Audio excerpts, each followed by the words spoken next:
শুভ নববর্ষ। পুরাতন বছরের ব্যর্থতাকে ভুলে নতুন বছরের সফলতার আশায় শুরু করছি আজ সকালের বাংলাদেশ। আপনাদের সঙ্গে আছি আমি মারুফা রহমান এবং শুরুতে আমরা দৃষ্টি রাখতে চাই ইতিহাসের পাতায়। ইতিহাসের এই দিনে কি ঘটেছিল চলুন দেখে আসি।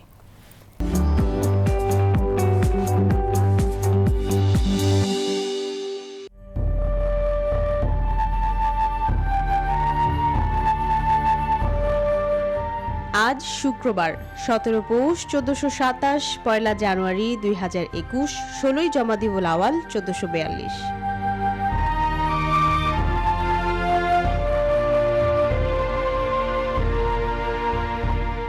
1600 খ্রিস্টাব্দের এই দিনে ব্রিটেনের রানী এলিজাবেথ ইস্ট ইন্ডিয়া কোম্পানিকে ব্যবসায়ী প্রতিষ্ঠান হিসেবে অনুমোদন দেন। 1802 সালের এই দিনে পেশোয়া দ্বিতীয় বাজিরাও ব্রিটিশ সরকারের আশ্রয় গ্রহণ করেন। 1827 খ্রিস্টাব্দের এই দিনে ইংরেজ ফার্মাসিস্ট জন ওয়াকার প্রথম দেয়াশলাই আবিষ্কার করেন। 1916 সালের এই দিনে রাশিয়ার যাজক রাসপুটিন নিহত হন। 1929 সালের এই দিনে জওহরলাল নেহেরু ত্রিবর্ণ রঞ্জিত জাতীয় পতাকা উড়িয়ে ভারতীয় কংগ্রেসে ঘোষণা করেন পূর্ণ স্বাধীনতাই ভারতের লক্ষ্য। 1942 সালের এই দিনে স্টালিনগ্রাদের লড়াইয়ে জার্মান বাহিনী পরাজয় বরণ করে।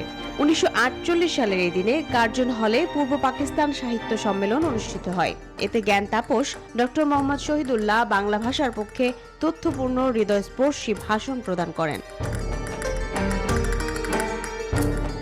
1983 সালের এই দিনে ব্রুনাইয়ের স্বাধীনতা ঘোষণা করা হয়। 1987 সালের এই দিনে চীনের নৌবাহিনীর পারমাণবিক ডুবোজাহাজের প্রথম নৌযাত্রা সাফল্যের সঙ্গে সমাপ্ত হয়। 2009 সালের এই দিনে সুপারমুন ও চন্দ্রগ্রহণ একই সঙ্গে ঘটেছিল। 2014 সালের এই দিনে চীনের সাংহাইয়ে বর্ষবরণ অনুষ্ঠানে আতঙ্কবাদীদের হামলায় 36 লোক নিহত ও 49 জন আহত হয়। নতুন বছর শুরু হোক শরীর আর মনকে সুস্থ রাখার চর্চার মধ্য দিয়ে। এবারে দর্শক আপনাদের জন্য আমাদের আয়োজন যোগা। চলুন শিখে নেই নতুন কিছু কসরত।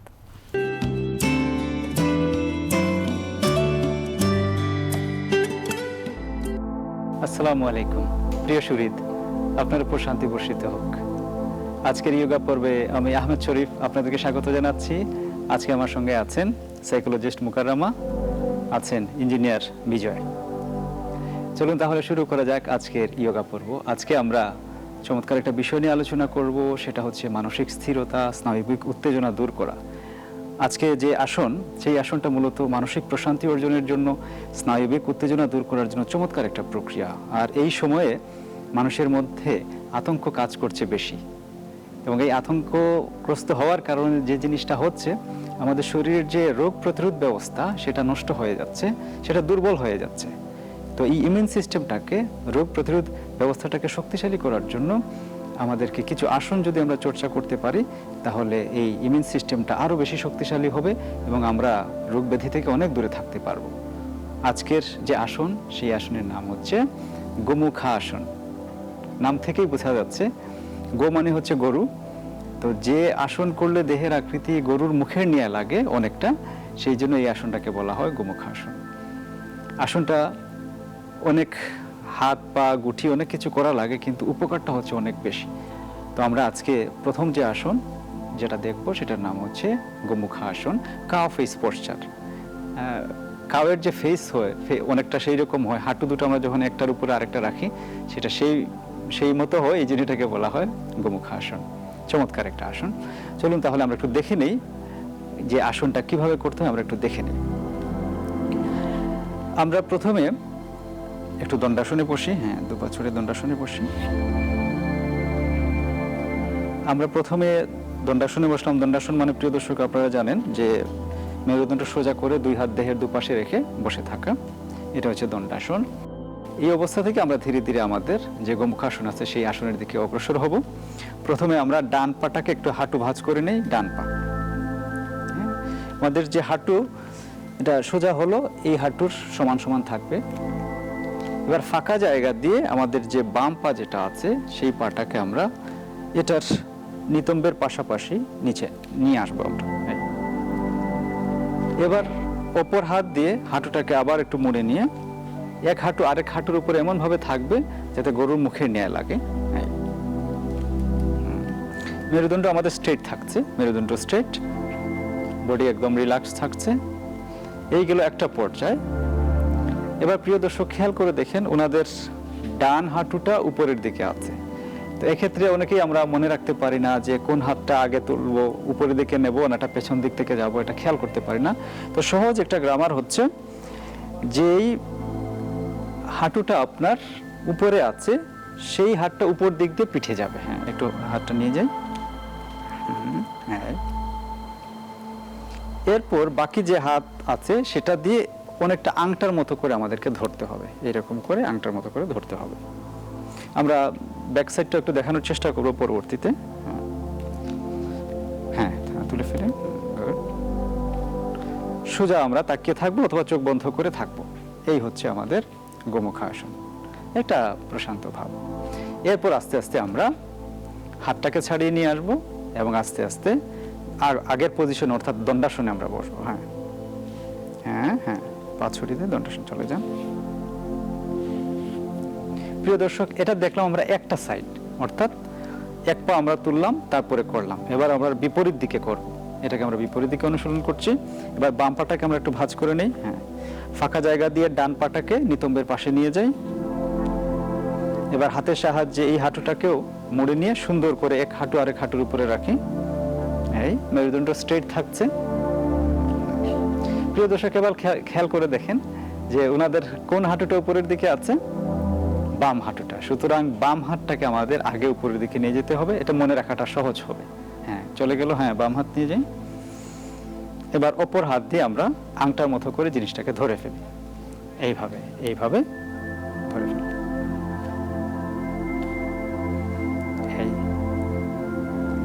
এই অবস্থায় আমরা 10 সেকেন্ড থেকে 30 সেকেন্ড মিনিমাম অবস্থান করব। এবার আস্তে আস্তে হাতটাকে আমরা একটু ছাড়িয়ে নিই। হ্যাঁ হ্যাঁ, হাতটাকে ছাড়িয়ে নিলাম। গুড। প্রিয় দর্শক, একটু ব্যাখ্যা করে নিই। আমরা যখন এই আসনটা করছি, প্রথমে আমরা ডান পা তুলে করলাম, অর্থাৎ ডান হাঁটুটা উপরে আছে। এরপরে আমরা বাম হাঁটুটা উপরে রেখে করলাম। এই ডান দিকে একবার আংটার মতো করে ধরা এবং বাম দিকে আংটার মতো করে ধরা, এই হচ্ছে এক রাউন্ড বা এক প্রস্থ। এইভাবে আমরা এটাকে 3 থেকে 5 প্রস্থ একসঙ্গে করতে পারি, এক সিটিংয়ে, এক বৈঠকে। আমরা এবার একটু ভালো করে আসনটাকে দেখে নিচ্ছি। আপনি একটু এই সাইড দিয়ে দেখেন, এইদিকে। হ্যাঁ, বা তাও হবে।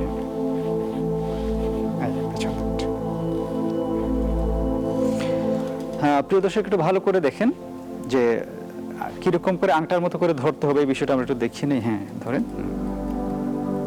এই যে দেখুন, হ্যাঁ, এক হাত দিয়ে আরেক হাত এরকম করে আংটার মতো করে ধরা, হুক করে রাখা।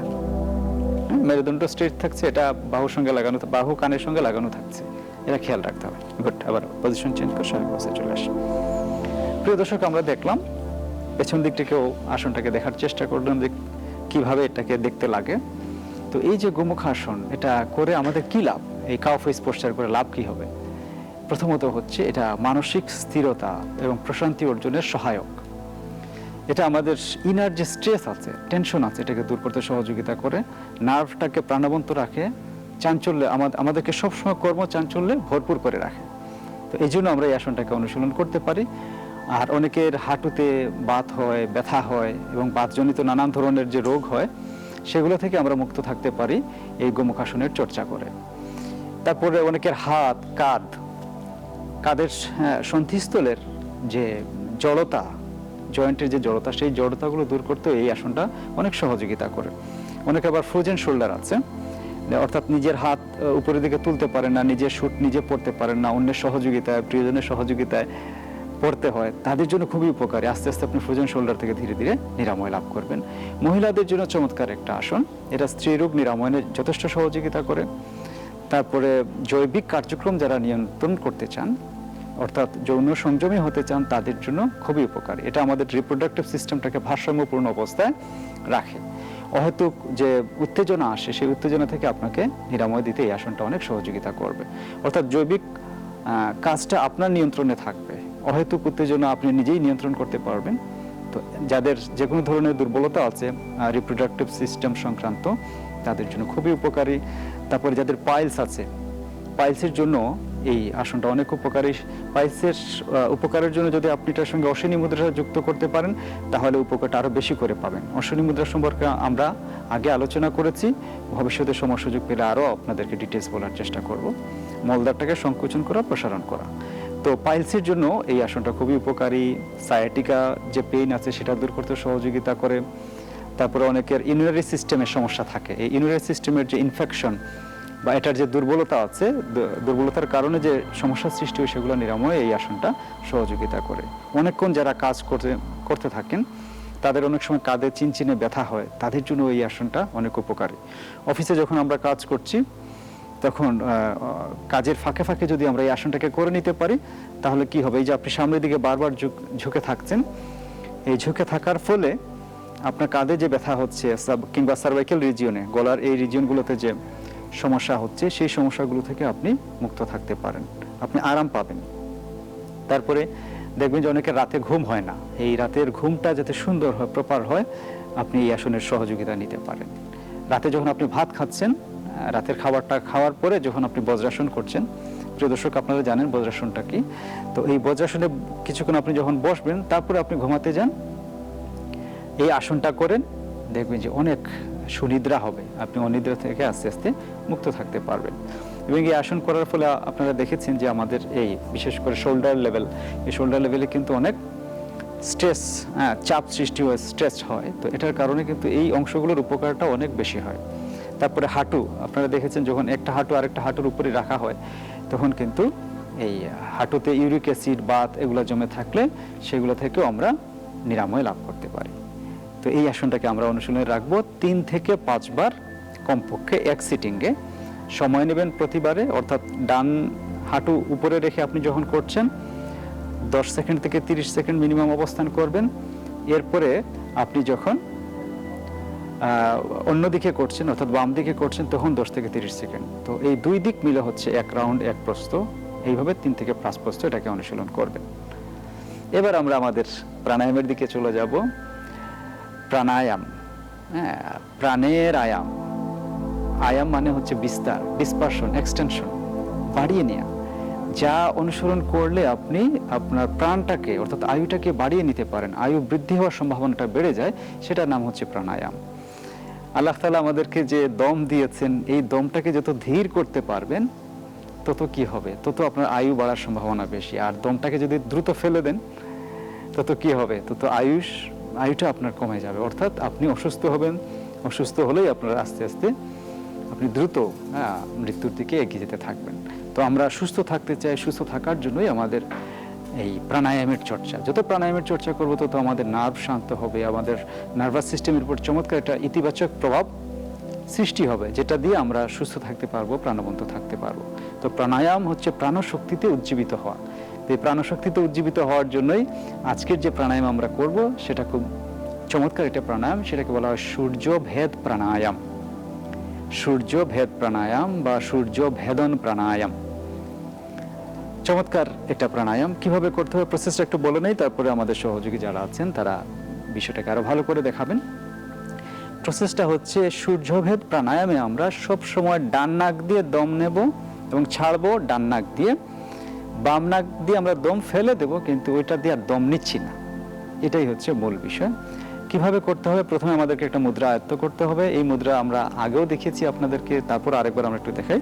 সেটা হচ্ছে নাসিকা মুদ্রা। নাসিকা মুদ্রা, তো বড় আঙ্গুলটা বাইরে থাকবে এবং রিং ফিঙ্গার এবং কনিষ্ঠ আঙ্গুল যেটা আছে সেটাও বাইরে থাকবে। এই তিনটা বাইরে থাকলো আর বাকি দুটোকে আমরা লক করে নিলাম। এটাই হচ্ছে নাসিকা মুদ্রা বা নাসিকা মুদ্রা। এটা দিয়েই আমরা আজকের যে প্রাণায়াম সেটা করব। কি অবস্থায় বসে করবেন, আপনি যে কোনো মেডিটেটিভ পশ্চার, ধ্যানের যে আসন, ধ্যানের যে কোনো একটা আসনে বসে আপনি এই প্রাণায়ামটাকে অনুশীলন করতে পারেন। আমাদের বজ্রাসন আছে, তারপরে সুখাসন আছে, পদ্মাসন আছে। পদ্মাসন যদি করতে না পারেন একপদী পদ্মাসন, অর্থাৎ এক পা তুললেন, আরেক পা নাও তুলতে পারলে সমস্যা নাই, সেটাতে বসে যে পদ্মাসন করা হয়, অর্ধ পদ্মাসন বা একপদী পদ্মাসন, সেটাতেও আপনি অনুশীলন করতে পারেন। তো আজকে আমরা এখানে পদ্মাসনে বসেই এই সূর্যভেদ প্রাণায়ামটাকে অনুশীলন করব। তো আমরা একটু পদ্মাসন করার প্রস্তুতি নেই, দুপা সামনে ছড়িয়ে বসি। আস্তে আস্তে আমরা দুপা সামনে ছড়িয়ে বসলাম। এবার ডান পাটাকে ভাঁজ করে আমরা রেগুলার যেরকম করে পদ্মাসন করি সেরকম করে নিয়ে যান। এই হচ্ছে আমাদের পদ্মাসন। এই পদ্মাসন এখন আমরা সূর্যভেদ প্রাণায়াম করব। আমাদের দুই হাত হাঁটুর উপরে থাকছে জ্ঞান মুদ্রা অবস্থায়। জ্ঞান মুদ্রা, প্রিয় দর্শক, আপনারা জানেন জ্ঞান মুদ্রা, অভয় মুদ্রা বা কোয়ান্টা ভঙ্গি, আধুনিক ভাষায় মেডিটেশনের ভাষায় এটাকে কোয়ান্টা ভঙ্গি বলে। এই কোয়ান্টা ভঙ্গি অবস্থায় আমরা দুই হাত রাখলাম। এরপরে ডান হাতটাকে আমরা নাসিকা মুদ্রা করব। হ্যাঁ, ডান হাতে আমরা একটু নাসিকা মুদ্রা করি। হ্যাঁ, এই দুইটা বাইরে থাকলে এই গুড। প্রিয় দর্শক, এই স্টাইলে। হ্যাঁ, এবার আমরা আমাদের বাম নাক চেপে ধরবো। যে দুটো আঙ্গুল আছে শেষের দিকে, অর্থাৎ কনিষ্ঠ আঙ্গুল এবং রিং ফিঙ্গার, এই দুটা দিয়ে আমাদের বাম নাক আমরা চেপে ধরবো। এবার ডান নাক দিয়ে আমরা দম নেব। দম নেওয়া শেষ হয়ে গেলে বুড়ো আঙ্গুল দিয়ে আমরা চেপে রাখবো এবং বাম নাক দিয়ে দম ছাড়বো। এবার আমরা বাম নাক দিয়ে দম ছাড়ছি।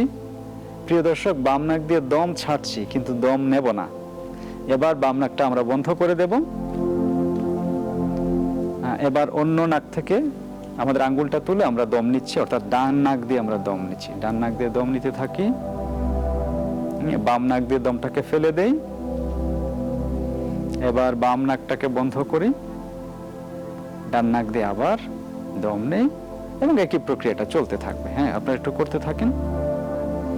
অর্থাৎ সূর্যভেদ প্রাণায়ামে আমরা দম নিচ্ছি ডান নাক দিয়ে, বা তারপরে বাম নাক দিয়ে ছেড়ে দিচ্ছি, বাম নাক বন্ধ করে দিচ্ছি, ডান নাক দিয়ে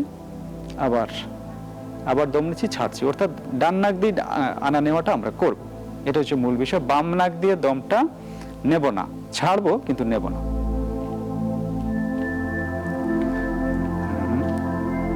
চমৎকার।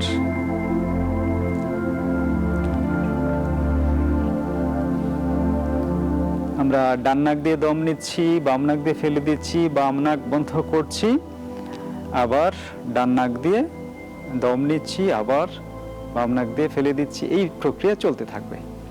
তো সূর্যভেদ প্রাণায়াম আপনারা করতে থাকুন। সূর্যভেদ প্রাণায়াম, এই প্রাণায়ামে কি লাভ হয়? প্রাণায়াম সবচেয়ে বেশি লাভ হয় আপনারা জানেন প্রিয় দর্শক, সেটা হচ্ছে আমাদের যে লাং, ফুসফুস, রেসপিরেটরি সিস্টেম, শ্বসনতন্ত্র, এটাকে খুব চমৎকারভাবে ভালো রাখে। তো ফুসফুসের জন্য খুবই উপকারী। সেই সঙ্গে নার্ভটা আমাদের ট্রাঙ্কুইল হয়, প্রশান্ত হয়, সজীব হয়। যাদের একাগ্রতার অভাব আছে তারা এটাকে অনুশীলন করবেন, অর্থাৎ আপনার সিঙ্গলনেস অফ মাইন্ড এটা তৈরি হবে। আপনি একাগ্র চিত্তে পড়ালেখা করতে পারবেন, বা যা কিছু আপনি করতে চান সেটা আপনার জন্য সহজ হয়ে যাবে। মস্তিষ্কের অবসাদ, তারপরে স্নায়বিক দুর্বলতা, এগুলোর ক্ষেত্রেও আমরা এই প্রাণায়ামটাকে খুবই কাজে লাগাতে পারি। তাছাড়া এই প্রাণায়াম কি করে, যাদের বেশি হিট দরকার তাদের জন্য ভালো, অর্থাৎ এটা শরীরে গরম অনুভূতি হওয়ার জন্য খুবই সহায়ক। অর্থাৎ আপনার যদি অতিরিক্ত ঠান্ডা লাগার প্রবণতা থাকে তাহলে কিন্তু এটাকে আমরা অনুশীলন করতে পারি। এই সূর্যভেদ প্রাণায়াম খুবই উপকারী। এবং সেই সঙ্গে এই আসনটা আপনি যখন করছেন, প্রাণায়াম মানেই হচ্ছে যে মনটাকে আপনার সংযুক্ত রাখতে হবে। তো যখনই আপনি মনটাকে এটার সঙ্গে সংযুক্ত রাখছেন, কি হচ্ছে, আপনি আপনার ভেতর থেকে প্রশান্তি পাচ্ছেন, প্রশান্তি সৃষ্টি হচ্ছে। তো এটাকে আমরা সূর্যভেদ প্রাণায়াম, এটাকে অনুশীলন করব। কতক্ষণ করবেন? 1 minute, 2 minute, 3 minute, 4 minute, 5 minute ধরে আপনি করতে পারেন যদি আপনার হাতে সময় থাকে। তো মিনিমাম আমরা 1 মিনিট থেকে 5 মিনিট এটাকে অনুশীলন করতে পারি, সূর্যভেদ প্রাণায়াম। তো আজকে আমরা একটা আসন দেখলাম, সেই সঙ্গে একটা প্রাণায়াম দেখলাম। তো এবার আমরা আমাদের যে প্রাকৃতিক টিপস, সেই টিপসে চলে যাই। প্রিয় দর্শক, এখনই অনেকের দেখা যাচ্ছে যে খুসখুসে কাশি হচ্ছে, কফটাকে থামাতে পারছেন না। তো এটার জন্য প্রাকৃতিক পন্থায় আপনি খুব সহজে এটা থেকে বেরিয়ে আসতে পারেন। যখনই আপনার এই ধরনের কাশি আসছে, কিচ্ছু না, আয়ুর্বেদ বলেন বা ন্যাচারোপ্যাথিতে বলেন, জাস্ট একটা লং খেয়ে নেবেন, লবঙ্গ। হ্যাঁ, লবঙ্গ আছে, একটা লবঙ্গ আপনি চিবিয়ে খাবেন, দেখবেন যে আপনার যে খুসখুসে কাশিটা আছে সেটা থেকে আপনি খুব দ্রুত নিরাময় লাভ করতে পারছেন, বা আপনার কফের যে টেন্ডেন্সিটা সেটা কমে আসছে। তো এটা আপনি ইনস্ট্যান্ট কোনো একটা প্রোগ্রাম করছেন, কোথাও যাবেন, কিন্তু হাতের কাছে কোনো প্রতিষেধক নাই, এই অবস্থায় আপনি এটাকে কাজে লাগাতে পারেন, দেখবেন যে অনেক উপকার আপনি পাচ্ছেন। তাহলে আজকে আমরা দেখলাম প্রিয় দর্শক একটা আসন, সেই আসনের নাম হচ্ছে গোমুখাসন, কাও ফেস পোশ্চার। এবং এই কাউ ফেস পোস্টার করা অবস্থায় কিন্তু আমাদেরকে কি করতে হবে প্রিয় দর্শক, ভিজুয়ালাইজ করতে হবে। হ্যাঁ, আসনের চূড়ান্ত পর্যায়ে যখন আপনি চলে গিয়েছেন, চলে যাওয়ার পরে আপনি মনোছবি দেখবেন, মনের চোখে কল্পনায় দেখতে থাকবেন যে এই উপকারগুলো আমার শরীরে মনে হচ্ছে, যে আপনার উত্তেজনা কমে যাচ্ছে, আপনার মানসিক প্রশান্তি অর্জিত হচ্ছে, ইনার স্ট্রেসটা দূর হয়ে যাচ্ছে। এই মনোসংযোগটা করতে হবে, তাহলে আপনি উপকার দ্বিগুণ, তিনগুণ, চারগুণ পাবেন। এবং কোয়ান্টাম ইয়োগাতে এটাকে খুব চমৎকারভাবে সন্নিবেশিত করা হয়েছে, যার ফলে যারা কোয়ান্টাম ইয়োগা চর্চা করেন তারা দ্বিগুণ, তিনগুণ, চারগুণ, বহুগুণ উপকার বেশি পান। কেন? তারা মনের শক্তিটাকে এটার সঙ্গে সংযুক্ত করেন, মনোছবি দেখেন। তো ইয়োগা আমাদেরকে কি করছে? আমাদেরকে শুধুমাত্র শারীরিক যে উপকার সেটা দিচ্ছে না, সেই সঙ্গে আমাদেরকে মানসিকভাবে ভালো থাকতে, মানসিকভাবে প্রাণবন্ত থাকতে আমাদেরকে সহযোগিতা করছে। দুটোরই ব্যায়াম হচ্ছে, নার্ভাস সিস্টেমেরও হচ্ছে, শারীরিক যে অর্থাৎ নার্ভাস সিস্টেম মানে মনের উপর প্রভাবটা বেশি হচ্ছে, তো মনের স্তরে কাজ করছে, শরীরের স্তরে কাজ করছে। আরও যদি আমরা উচ্চতর ভাবনায় ভাবতে পারি, সেটা হচ্ছে যে আত্মিক স্তরেও এটা আপনাকে সহযোগিতা করছে। কারণ যত আপনার শরীর সুস্থ থাকবে, মন প্রশান্ত থাকবে, তত আপনার আত্মাটা আলোকিত হবে। আপনি নিজে আলোকিত হবেন, চারপাশের মানুষদেরকেও আলোকিত করতে পারবেন। তো ইয়োগা আমাদেরকে সেই সুযোগগুলোই সৃষ্টি করে দেয়। তো আজকের আসন, প্রাণায়াম এবং সেই সঙ্গে যে প্রাকৃতিক টিপস, সেটাকে আমরা অনুসরণ করব। আল্লাহ চাহে তো ইনশাল্লাহ আমরা অনেক ভালো থাকবো, সুস্থ থাকবো, প্রাণবন্ত থাকবো। তো প্রিয় দর্শক, আপনারা মনোযোগ সহকারে আজকে আমাদের ইয়োগা পর্ব এটাকে উপভোগ করেছেন, এই জন্য আপনাদেরকে ধন্যবাদ জানাই, কৃতজ্ঞতা প্রকাশ করি। পরবর্তী পর্বে আবারও আপনাদের সঙ্গে দেখা হবে। সেই পর্যন্ত ভালো থাকুন, সুস্থ থাকুন। আল্লাহ হাফেজ।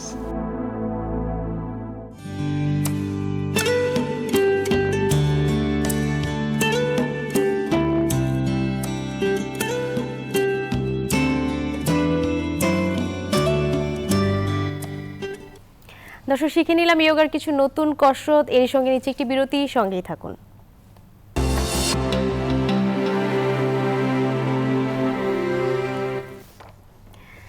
দর্শক, আবারও স্বাগত আজ সকালের বাংলাদেশে। এবারে দৃষ্টি রাখবো সংবাদপত্রের পাতায়, করব সংবাদপত্র পর্যালোচনা। তবে তার আগে শিরোনামগুলো দেখে নিই।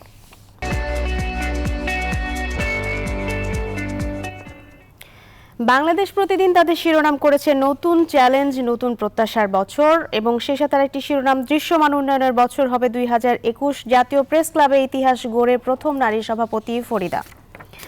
দুটি কালের কণ্ঠ তারা শিরোনাম করেছে বহুমাত্রিক চ্যালেঞ্জের বছর, অবস্থা ভালো হলে তবেই খুলবে স্কুল। দৈনিক প্রথম আলো তারা শিরোনাম করেছে রাজধানীতে বর্ষবরণ, মার্কিন নির্বাচন লণ্ডভণ্ড, বিশ্বের নেতৃত্বে বাইডেন। এবং তারপরে আমার হাতে রয়েছে দৈনিক সমকাল। সমকাল তাদের শিরোনাম করেছে আধার কেটে আসুক আলো, প্রতিকূলতার মধ্যেও আশা নিয়ে এলো নতুন বছর, করোনা অর্থনীতির ভাগ বাটোয়ারা ঠেকাতে হবে অভিজ্ঞতার নিরিখে, প্রত্যাশার আলোকে এবং পরিবেশ উপেক্ষা করে উন্নয়ন নয়, এবং পরিস্থিতি ভালো হলে তবে স্কুল খুলবে প্রধানমন্ত্রীর এমন একটি উক্তি। ডেইলি সান তারা তাদের শিরোনাম করেছে টাকা 5.92 trillion budget likely in fiscal year. এবং সেই সাথে আমরা দেখছি দ্য ডেইলি স্টার তারা শিরোনাম করেছে Bangladesh economy 2020 rising from the Rebel. এরপরে আমার হাতে রয়েছে বাংলা নিউজ 24। বাংলা নিউজ 24 তারা তাদের শিরোনাম করেছে স্বাগত 2021, এবং সেই সাথে কেমন কাটবে 2021 সাল, একটি জ্যোতিষশাস্ত্র তারা উল্লেখ করেছে, এবং বিদায় 2020, আলো আসুক 2021-এর হাত ধরে। আনন্দবাজার পত্রিকা তারা শিরোনাম করেছে বর্ষবরণে শুভেন্দুর জোড়া সভা, নন্দীগ্রাম কাঁথিতে চড়ছে উত্তেজনা। দ্য নিউ ইয়র্ক টাইমস তারা শিরোনাম করেছে Covid Covid Covid in Trump's final chapter, A failure to rise to the movement. সব মিলিয়ে এই ছিল আজকের দৈনিকের শিরোনামগুলো নিয়ে পর্যালোচনা করতে এই মুহূর্তে আমাদের সঙ্গে যুক্ত হয়েছে ঢাকা বিশ্ববিদ্যালয়ের শিক্ষক এবং সমাজ গবেষক তৌহিদুল হক। যারা তৌহিদুল হক, আপনাকে নববর্ষের শুভেচ্ছা জানাচ্ছি এবং সেই সাথে স্বাগত জানাচ্ছি আজ সকালের বাংলাদেশে। ধন্যবাদ আপনাকে।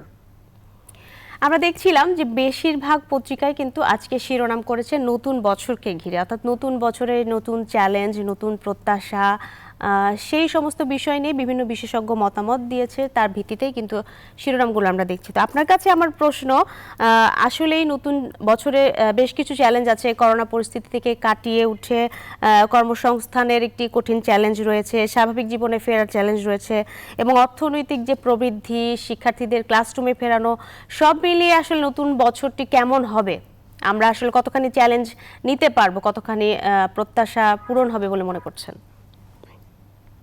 ধন্যবাদ আপনাকে এবং এই মুহূর্তে আমাদের কথা যারা শুনছেন এবং আমাদের যারা দেখছেন সবাইকে নতুন বছরের শুভেচ্ছা ও প্রীতি জানিয়ে শুরু করছি।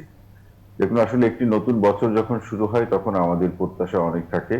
আর এবারের নতুন বছরের শুরুটি যেহেতু আমাদের 2020 সাল থেকে আমাদের বেশ কিছু অভিজ্ঞতা নিয়ে, বেশ কিছু সংকটকে সাথে নিয়ে আমাদের 2021 সালকে আমাদের শুরু করতে হচ্ছে।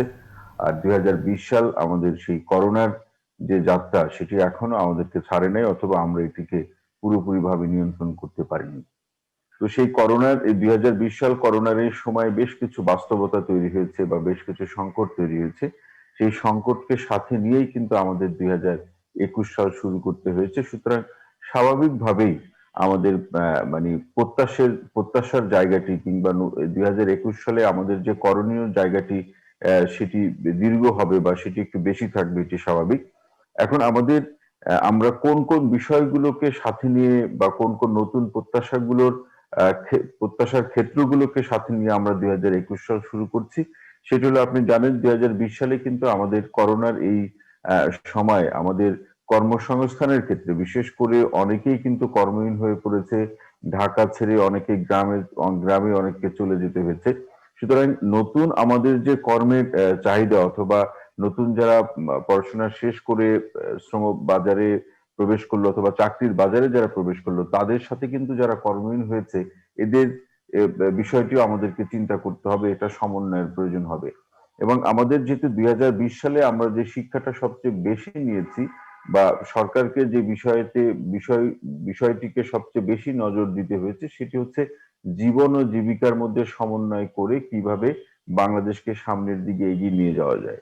সেই এগিয়ে নিয়ে যাওয়ার ক্ষেত্রে অর্থনীতির যে প্রবৃদ্ধি কিংবা অর্থনীতির যে স্বাভাবিক কর্মকাণ্ড বা অর্থনীতিকে সচল রাখা, গতিশীল রাখা, মানুষের অর্থনৈতিক প্রক্রিয়াকে একটি স্বাভাবিক ছন্দের মধ্যে দিয়ে চলতে দেওয়া, সেক্ষেত্রে কিন্তু এটি খুব কঠিন কাজ হয়েছে। এটি খুব সহজ কাজ বলে আমরা মনে করি না, কারণ করোনার সময় কিন্তু অনেক বেশি অর্থনৈতিকভাবে পিছিয়ে পড়েছে।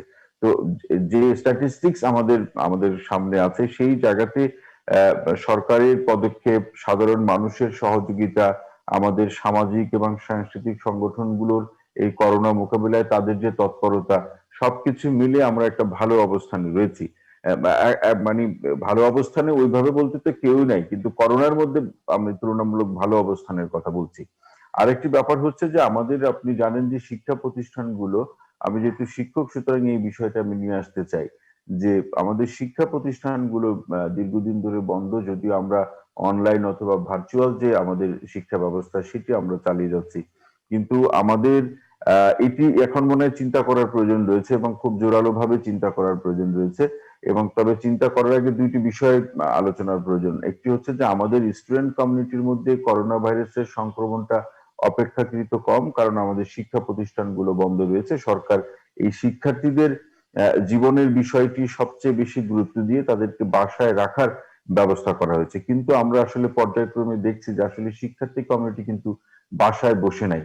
তারা বিভিন্ন জায়গায় ঘুরতে যাচ্ছে কিংবা বাসার বাইরে বের হচ্ছে, অথবা যেভাবে খুশি তারা সেভাবে চলাচল করছে, অথবা সময় পাস করছে। তো সেই জায়গা থেকে আমার মনে হয় যে আমরা শিক্ষা প্রতিষ্ঠানগুলোকে কোনো না কোনো ভাবে কোনো একটা ফরম্যাটের মধ্যে নিয়ে এসে আমরা যদি এটিকে খুলে দেওয়ার চেষ্টা করতে পারি বা একটা উদ্যোগ গ্রহণ করায়, যদি শিক্ষামন্ত্রী কিন্তু কয়েকদিন আগে, 2-3 দিন আগে একটি ঘোষণা দিয়েছেন যে পরিস্থিতি বিচার করে ফেব্রুয়ারিতে শিক্ষা প্রতিষ্ঠান খোলার একটি ব্যবস্থা নিতে পারে, যদিও গতকালকে মাননীয় প্রধানমন্ত্রী একটু ভিন্নভাবে বলেছেন।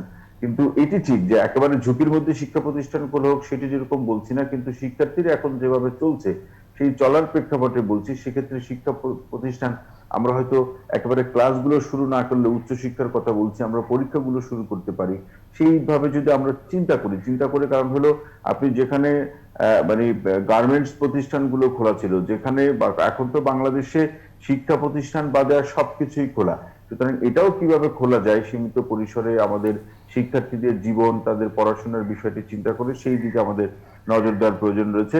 আরেকটি ব্যাপার হচ্ছে যে এই চ্যালেঞ্জটি সবসময় থাকবে, 2021 সাল জুড়েই থাকবে, বা এটি আরো কতদূর প্রসারিত হবে সেটি এখনো বলা যাচ্ছে না।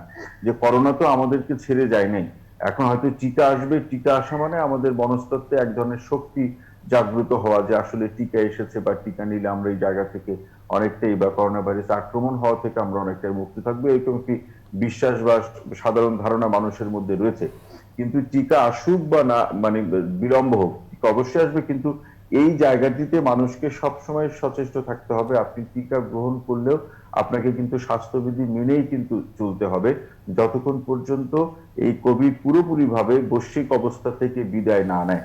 সুতরাং আমাদের স্বাভাবিক জীবনে ফিরতে কিন্তু একটি চ্যালেঞ্জ 2021 সাল জুড়েই থাকবে বলে আমি মনে করি। তবে সেই জায়গাতে যদি জীবন ও জীবিকার সমন্বয়ের জায়গাটি যেরকম আমরা মানে কষ্ট হলেও আমরা অনেকটা নিশ্চিত করেছি, আমরা এই ক্ষেত্রে কাজ হয়েছে, একইভাবে স্বাভাবিক জীবনে ফিরে যাওয়ার জন্য আমাদের যে স্বাস্থ্যবিধি মেনে আমাদের যে নিয়ম অনুযায়ী চলা, এবং আমাদের যে এটি তো একটি সংগ্রাম, আমি ব্যক্তিগতভাবে এই কোভিডের সাথে মোকাবেলাকে একটি সংগ্রাম হিসাবে দেখি।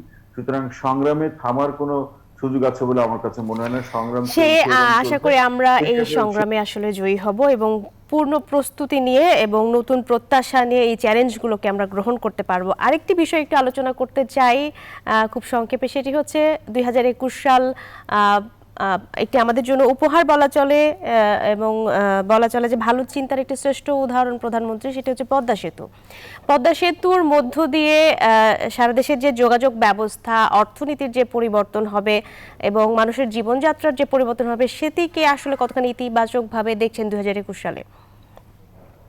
ধন্যবাদ। আসলে পদ্মা সেতু কি হয়তো আমরা আমাদের দেশের প্রেক্ষাপটে আমরা এই একটি যোগাযোগের, বা বিশেষ করে আমার গ্রামের বাড়ি দক্ষিণ অঞ্চলে, এটা আমার জন্য খুব সুখবর। বিশেষ করে সুখবর এই অর্থে যে আমাদের স্বল্প সময়ে যাতায়াতের একটি নিশ্চয়তা তৈরি হবে, এটি তো একটি বিষয়। কিন্তু এর সাথে পদ্মা সেতু দেশের সামগ্রিক অবস্থার উন্নয়নে কি ভূমিকা পালন করবে, সেই ভূমিকা যদি আমরা দেখি, যে এটি আসলে যোগাযোগের ক্ষেত্রে, এটি অর্থনীতির ক্ষেত্রে একটা গুরুত্বপূর্ণ ভূমিকা পালন করবে। দক্ষিণাঞ্চলের 20টির অধিক যে জেলা রয়েছে, সেই জেলাগুলোকে একটা জায়গায় তারা যোগাযোগের ক্ষেত্রে নিয়ে আসতে পারবে। এই যোগাযোগের অর্থনীতির কিন্তু একটি গুরুত্বপূর্ণ বিষয় হলো যে আপনার যোগাযোগের জায়গাটা কতটা আমি সহজ করে দিতে পারছি। সেই যোগাযোগের প্রেক্ষাপটে যোগাযোগটা যখন আমি সহজ করে দিতে পারি বা সহজ করে দেওয়া সম্ভব হয়, তখন কিন্তু আসলে আপনার অর্থনৈতিক যোগাযোগ, কিংবা কোনো একটি জায়গায় উৎপাদিত পণ্য আরেকটি জায়গায় যে বিক্রি হবে, এই যে চাহিদা যোগানের যে সমন্বয়ের কাজটি কিন্তু আসলে করা সম্ভব হয়।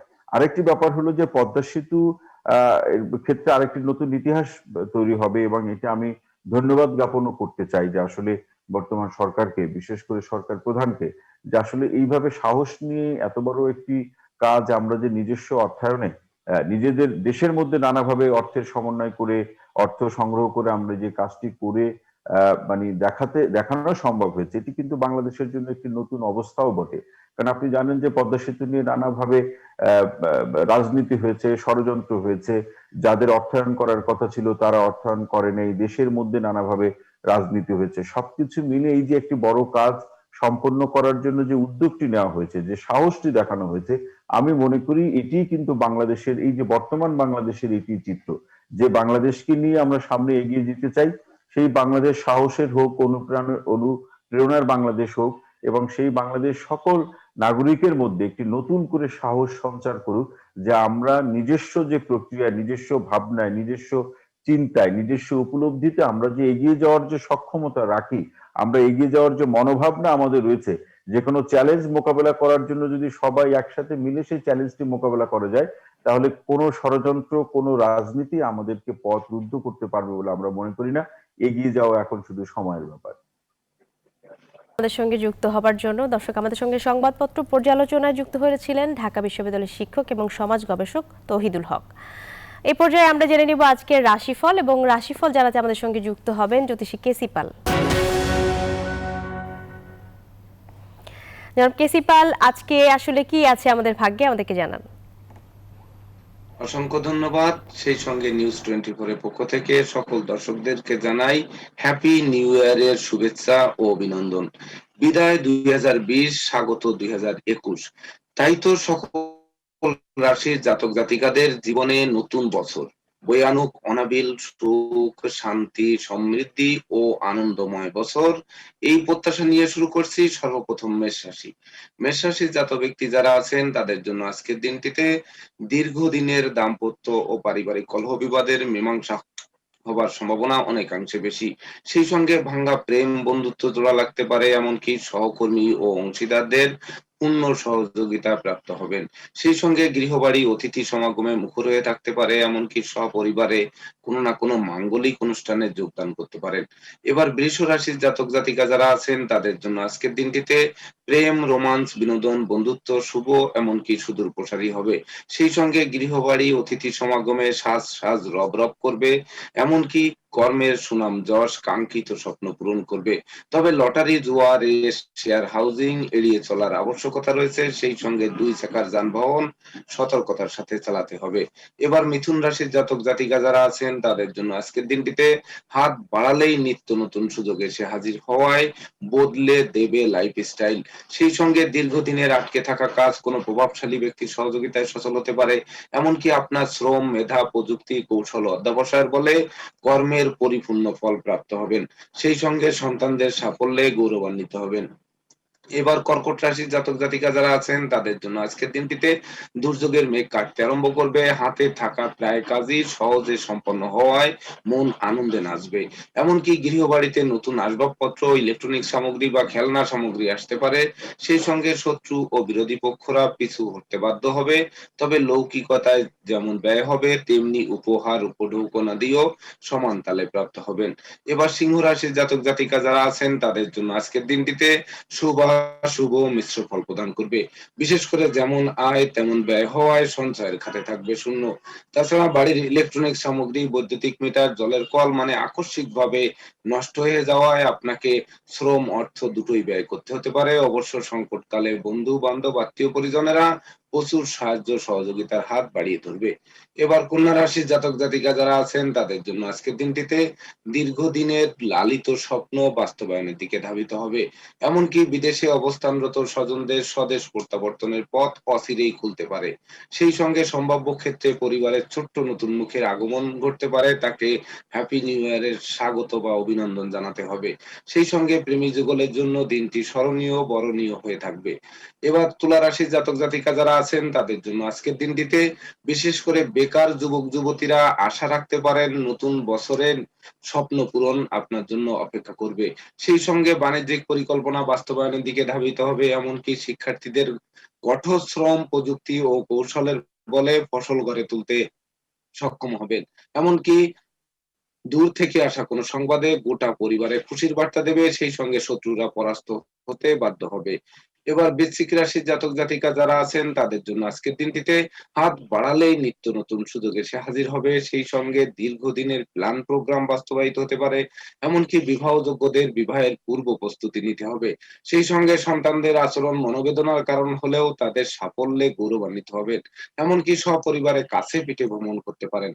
এবার ধনু রাশির জাতক জাতিকা যারা আছেন তাদের জন্য আজকের দিনটিতে দুর্ঘটনা ও অপ্রীতিকর ঘটনা এড়াতে নিজেকে সর্বদা সতর্কতার সাথে চলাফেরা করতে হবে। সেই সঙ্গে অর্থকড়ি ধার কর্জ নেওয়া বা দেওয়া থেকে বিরত থাকতে হবে, এমনকি সন্তানদের গতিবিধির প্রতি তীক্ষ্ণ নজর রাখতে হবে। এত দূর সত্ত্বেও মন, সুর, সঙ্গীত, ধর্ম, আধ্যাত্মিকতা, পরোপকার ও সৃজনশীল কাজবাজের প্রতি আকৃষ্ট হয়ে থাকবে। সেই সঙ্গে দাম্পত্য সুখ শান্তি বজায় থাকবে। এবার মকর রাশির জাতক ব্যক্তি যারা আছেন তাদের জন্য আজকের দিনটিতে বিবাহযোগ্যরা বিবাহের পূর্ব প্রস্তুতি নিন। দাম্পত্য সুখ শান্তি প্রতিষ্ঠার পথ সুগম হবে, এমনকি মামলা মোকদ্দমার মীমাংসা বা ঝগড়া ও গন্ডগোল কলহ বিবাদের মীমাংসা হবে। সেই সঙ্গে গৃহবাড়ি অতিথি সমাগমে মুখর হয়ে থাকবে, তবে লৌকিকতায় প্রচুর ব্যয় হতে পারে। এবার কুম্ভ রাশির জাতক জাতিকা যারা আছেন তাদের জন্য আজকের দিনটিতে ব্যবসা বাণিজ্যে গতিশীলতা বৃদ্ধি পাবে। সেই সঙ্গে কলকারখানার উৎপাদন লাগামহীন ভাবে বৃদ্ধি পাওয়ায় ঋণ মুক্তির পথ প্রশস্ত হবে, এমনকি শ্রমিক, কর্মচারী, ড্রাইভার, গৃহ শিক্ষক, গৃহকর্মীদের মনে মালিক প্রীতি দেখা দেবে। সেই সঙ্গে দীর্ঘদিনের ভাঙ্গা প্রেম বন্ধুত্ব জোড়া লাগতে পারে, এমনকি নতুন প্রেম নতুন বন্ধুত্ব সুদূর প্রসারী হতে পারে। এবার সর্বশেষ রাশি মীন রাশির জাতক জাতিকা যারা আছেন তাদের জন্য আজকের দিনটিতে হারানো পিতৃ মাতৃ ধন সম্পদ সম্পত্তি ফিরে পাওয়ার পথ প্রশস্ত হতে পারে। পিতামাতার সাথে মতানৈক্য দূরীভূত হবে, পিতামাতার শরীর স্বাস্থ্য ভালোর দিকে যাবে, সেই সঙ্গে শত্রু ও বিরোধী পক্ষরা পিছু হতে বাধ্য হবে। শিক্ষার্থীরা কোনো না কোনো পুরস্কার পাবেন, তবে আশ্রিত প্রতিপালিত ব্যক্তি থেকে সতর্ক থাকতে হবে। রাশিফল সংক্রান্ত তথ্য এ পর্যন্তই। আপনাদের জন্য নতুন বছর আরো সুন্দর সাবলীল ভাবে কাটুক এই প্রত্যাশা নিয়ে বিদায় নিচ্ছি। ধন্যবাদ সবাইকে। আপনাকে অসংখ্য ধন্যবাদ কেসিপাল। দর্শক, এই ছিল আজ সকালের বাংলাদেশে। আমি বিদায় নিচ্ছি।